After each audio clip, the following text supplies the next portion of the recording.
Amaka, where are you going at this time of night? Did I not treat you well? Is our marriage just a joke to you? Treat me well? With what? With roast corn and water? I am going to find my destiny in the city. Let's go!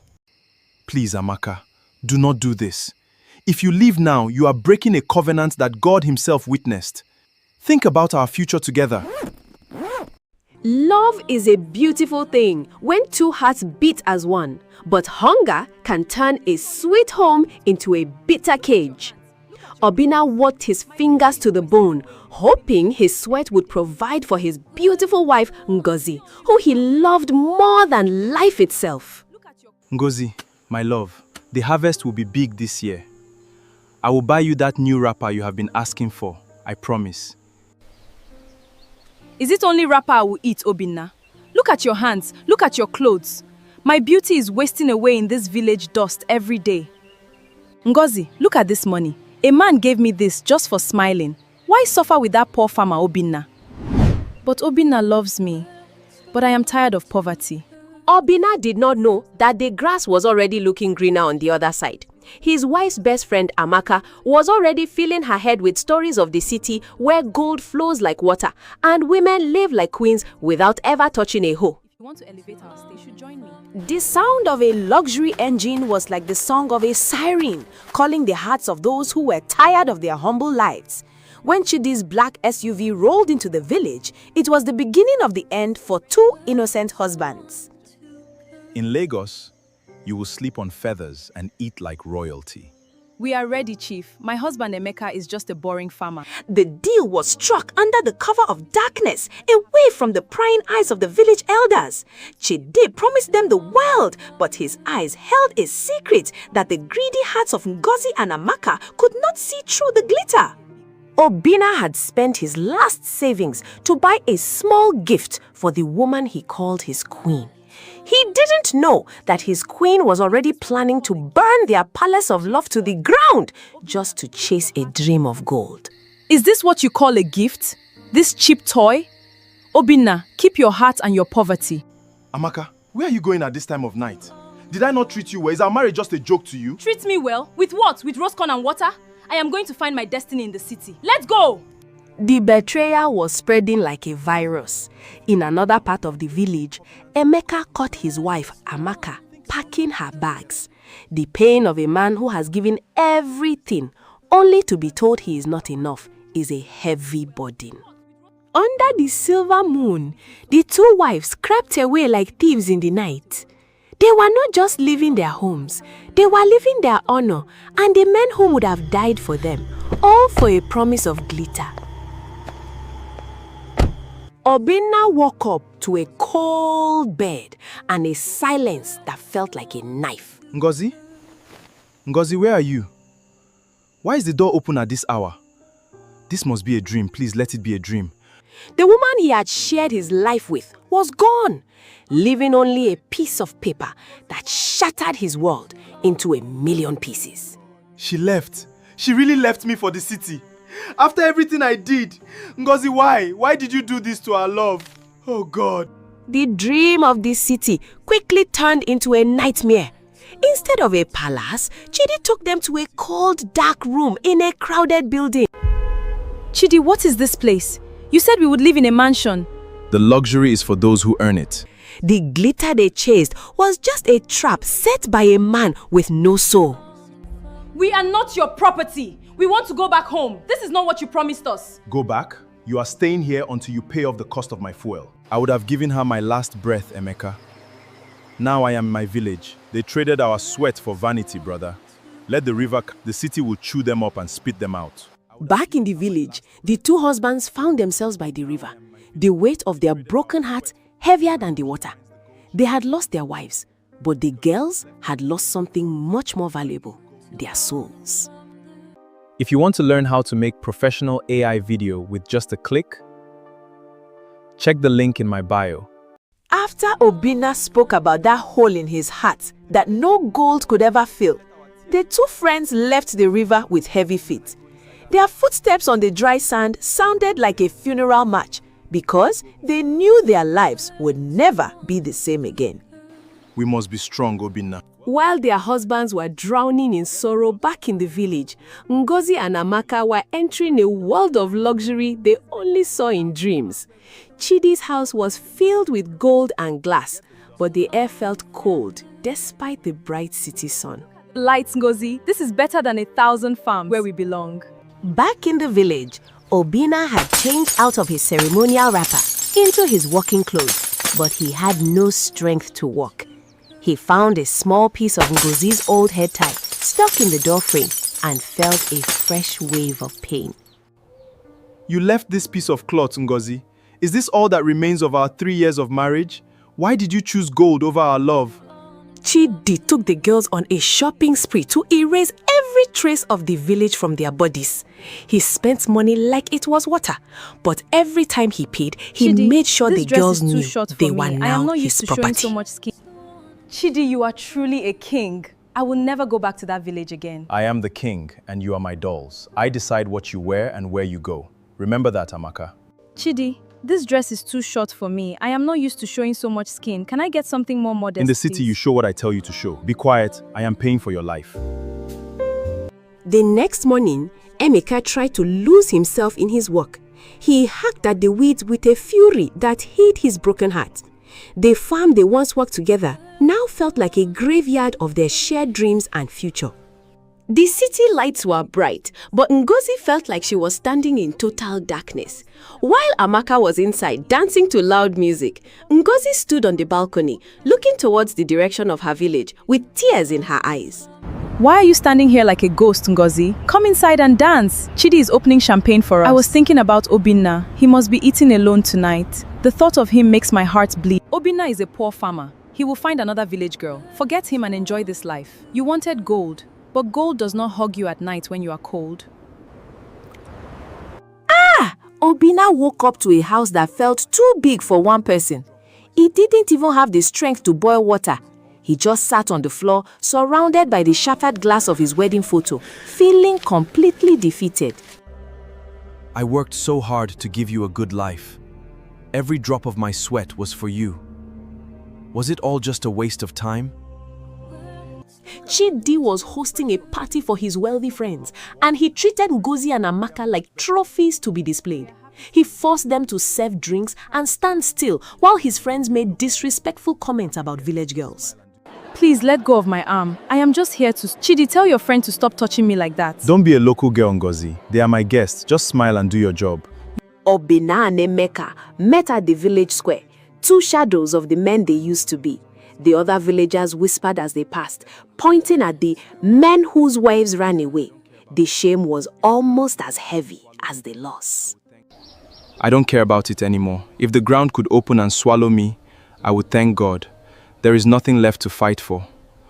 Chidi kicked us out like dogs because I refused to dance for his friends. Where do we go now, Amaka? We have no home. I thought this was a dream, but it's a nightmare. I want to go back to Emeka. I hate this goal. They will never take us back. We broke their hearts for a man who didn't even know our surnames.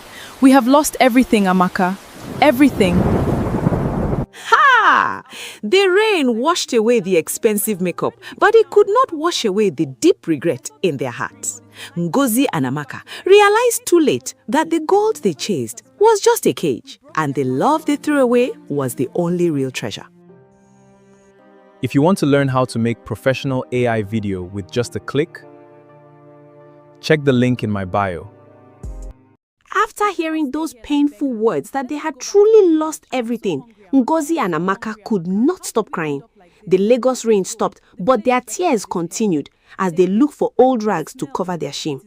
They decided that going home was their only hope for survival. Find the motor park. Sir, we're a little short of the transport fare. Is there any way you could help us? We truly appreciate your kindness. At the motor park, the noise of the city felt like it was mocking them. They had no pride left as they begged the bus driver for a way back home. The girls who left like queens were now returning like common thieves. As the bus moved away from the lights of Lagos, the darkness of the road matched the darkness in their souls. Every bump on the road reminded Ngozi of the soft bed she once shared with Obinna. She wondered if he still thought of her. Do you think they will even look at our faces, Amaka? I can still hear Obinna's voice from the day I left him. Don't ask me that. I am just thinking of the yam porridge Emeka used to make. Now I have nothing but hunger. Is that not Ngozi and Amaka? See how they are looking like spirits. Where is the gold? The morning sun was too bright for people carrying such heavy shame. As they stepped off the bus at Let the us village just walk junction, fast, the Amaka. air felt different. Don't look at them. It was the Just smell keep of moving home, until we but reach it our didn't feel like they compounds. belonged there anymore. Please.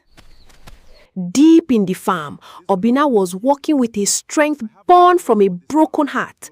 He had buried his pain in the soil, growing bigger yams than ever before.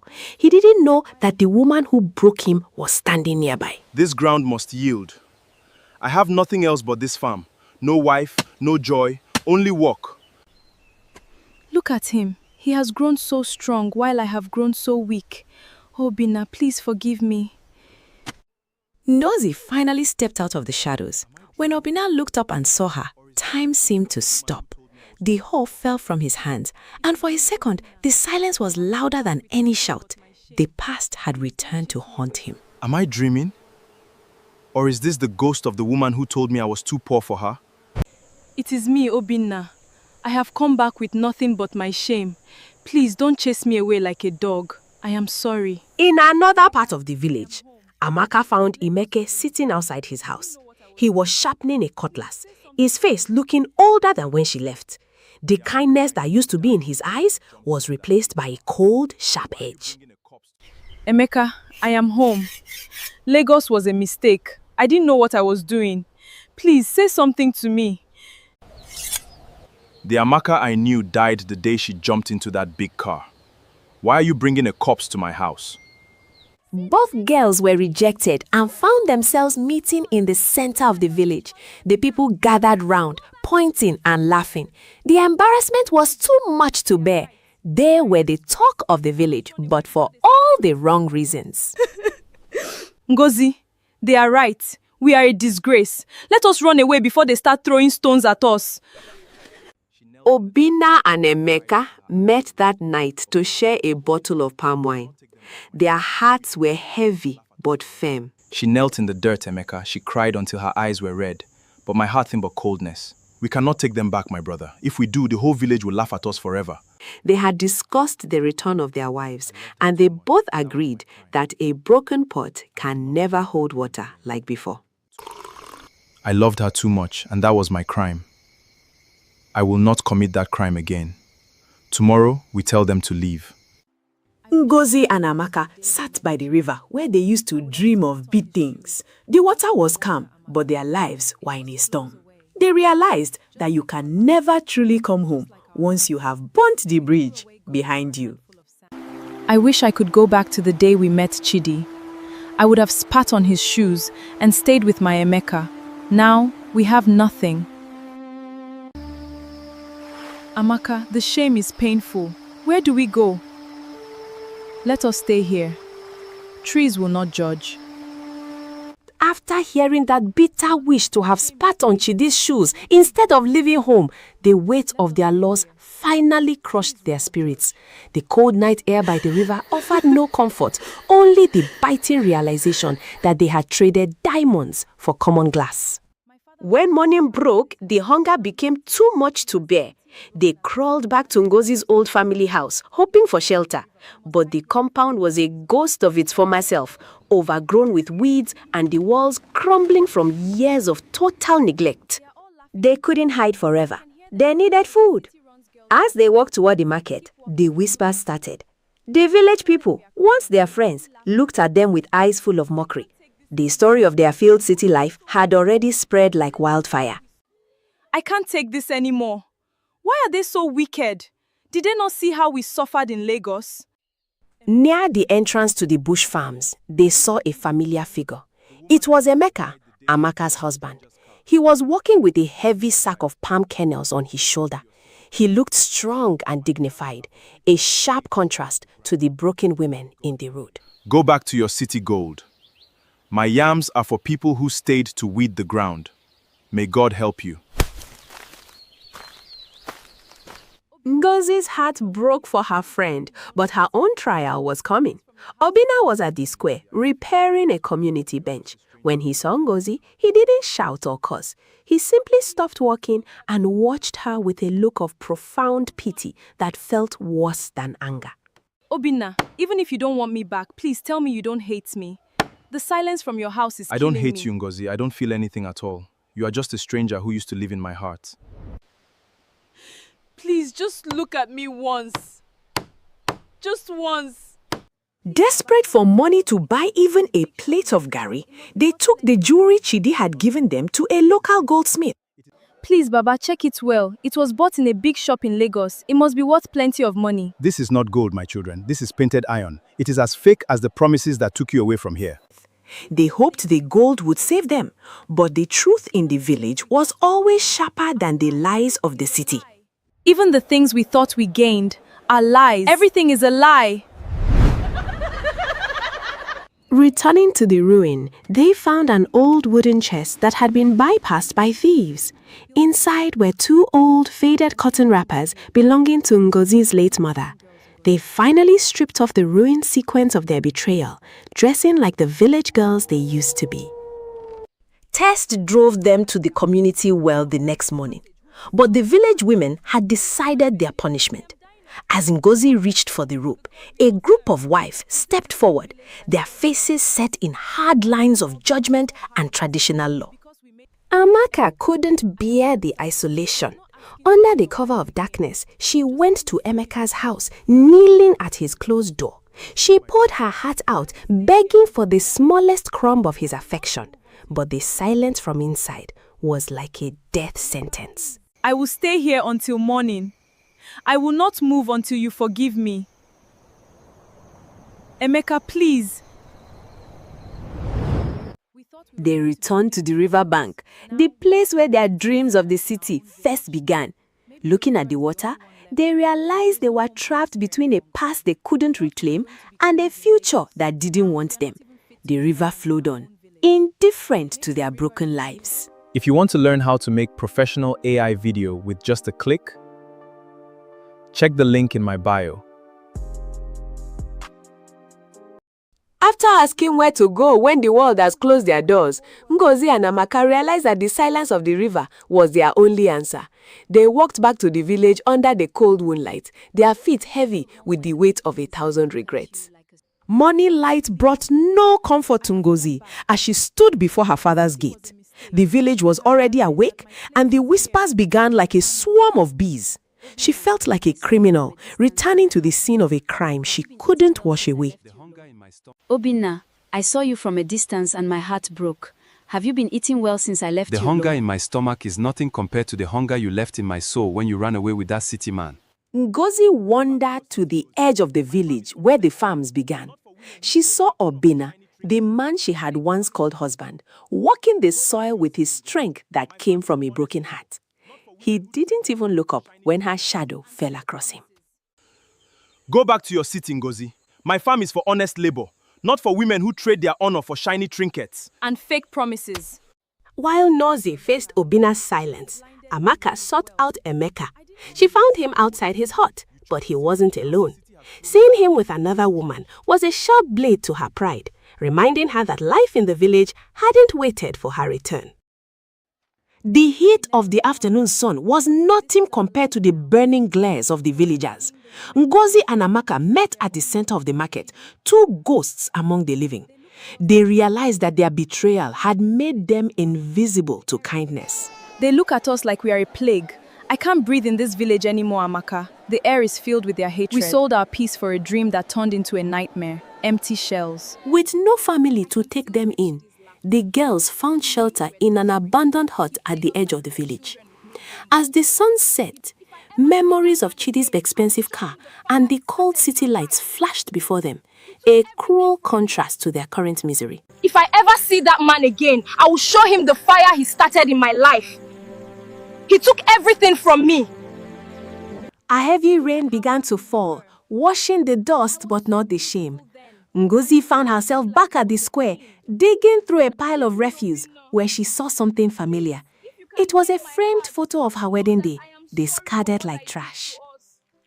Amaka, also caught in the rain, stood under the eaves of Emeka's porch, shivering. She watched him through the window as he laughed with his new woman. The warmth inside that house was a world she could no longer enter. Obinna sat by a small fire, but he wasn't cooking. He was holding a bundle of Ngozi's old clothes. The memories were too painful to keep, and he realized that to survive, he had to let go of the woman who had already left him. This is the last piece of you I have in this house. By the time this fire dies, you will be no more to me too. Realizing they could never truly return, Ngozi and Amaka stood at the edge of the village once more. They looked back at the flickering lights of the huts, knowing they were now wanderers with no destination and no home to call their own. I just wish I could go back to the day before Chidi arrived. I would have stayed in the farm forever just to be loved.